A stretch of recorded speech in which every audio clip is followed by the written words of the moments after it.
ePlan. This is a very quick slide. It says my name. What on earth is ePlan?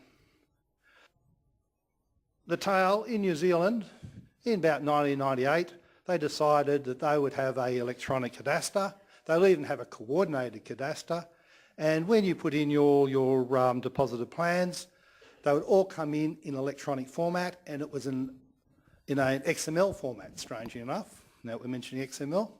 And so they came up with a format for it that would suit New Zealand for all the cadastral information. In New Zealand, they've been collecting that information in a spreadsheet for quite a while. You had to put in all your bearings and distances and in a Word document and hand it in. What they did in New Zealand is then basically all surveyors now only put things in through the internet in that file format. So in the LINS XML format. They don't give any plans or plots or anything like that. It's just put in electronically. And every night or so, they go in there and they take all the bearings and distances they've got for all the new networks and do an adjustment and compute coordinates for everything in there. So in New Zealand, if you go in there and you're going to work in an area, you don't necessarily have to ask for the deposited plans. You draw a little circle or a thing and say, I want all the data in here that I'm now going to subdivide. And it pulls it out to you, puts it into LINS XML file format, which we then read in, and it's all there ready for you to go. Now Australia have been marking, and that was called eSurvey. So you would have noticed every now and then there's a sheep, and it did have the word eSurvey on it. So New Zealand did that, and it started 2000. We began working. They started to say, right, to the people like ourselves, it's now ready for you to do things. And I think in about 2006, everything had to be done electronically. No more could you put in by any plans. About the same time, a couple of years later, Australia embarked on the same process. They're almost there for part of it. And they called it ePlan. They took the New Zealand format for the file and decided, oh, we're different. So it went 4 years changing the format slightly, which made another XML file format. And it's more or less they're getting very close, and in the next 12 to 18 months, they will be probably start accepting data in Australia, probably in Queensland, New South Wales and Victoria, in this electronic format.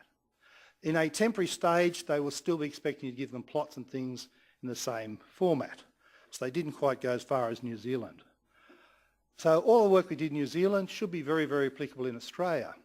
What the plan is here, and Queensland's probably the leading one of been going closer to a fully coordinated cadastre. When we say coordinated cadastre, we just mean not coordinated as in colour coordinated. It says coordinates, X, Y, Z for points in there. Now surveyors always, this is a great debate over that because of course coordinates move. With continental drift, coordinates do shift. So you have to say what time that they were worked out at. Now, it might be very much.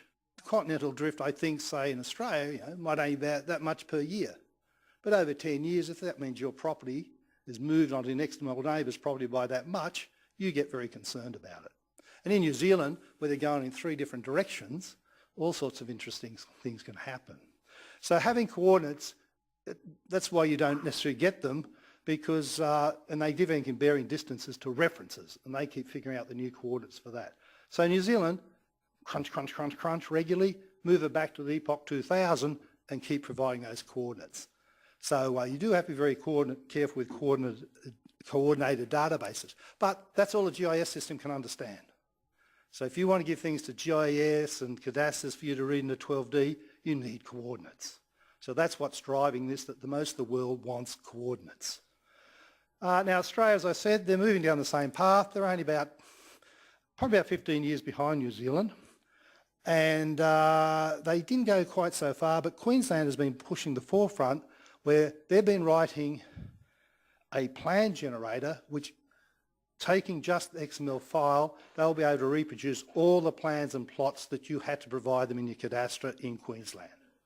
So I would say in about 6 months' time they'll be running and you won't have to give them any more plans and plots. They'll just take this XML file. New South Wales is probably about 12 months behind that, and Victoria is about the same.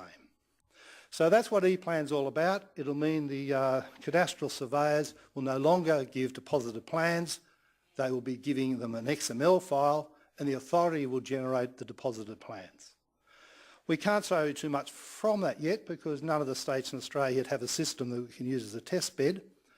They've now said they've got ones starting to get ready for Queensland and New South Wales, and so we'll start working with them after the conference and with some beta clients to start working for it here. But we've been doing it for a decade in New Zealand, so we don't see too many problems.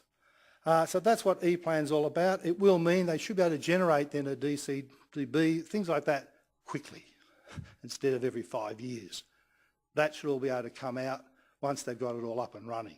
And I say Queensland's probably in the forefront here of being a little bit further down in doing it, but New South Wales and Victoria are close behind. They just haven't got their plan generator because I think they're going to use the Queensland one. They're going to write the plan generators for the other states. I think Western Australia are going to be a little bit slower. They're waiting. They said, you guys got all the money, but they got all the mining money. But they're waiting and said, we'll then piggyback and follow on for you. Northern Territory, well, they said, we'll do the same, and Tasmania. But they're not as worried because they don't have as many parcels anyway, lots and things, so their systems will be much easier to implement. So I won't say more about ePlan. Han and I worked with Lane Irwin in New Zealand, very intense on the eSurvey one, and so that'll be one of our major projects after the conference, is to then start working first with Queensland on the ePlan here and then with the 2 other states. So hopefully by Christmas time we should have a good story to start telling with the ePlan, getting ready for it to come out in version 11.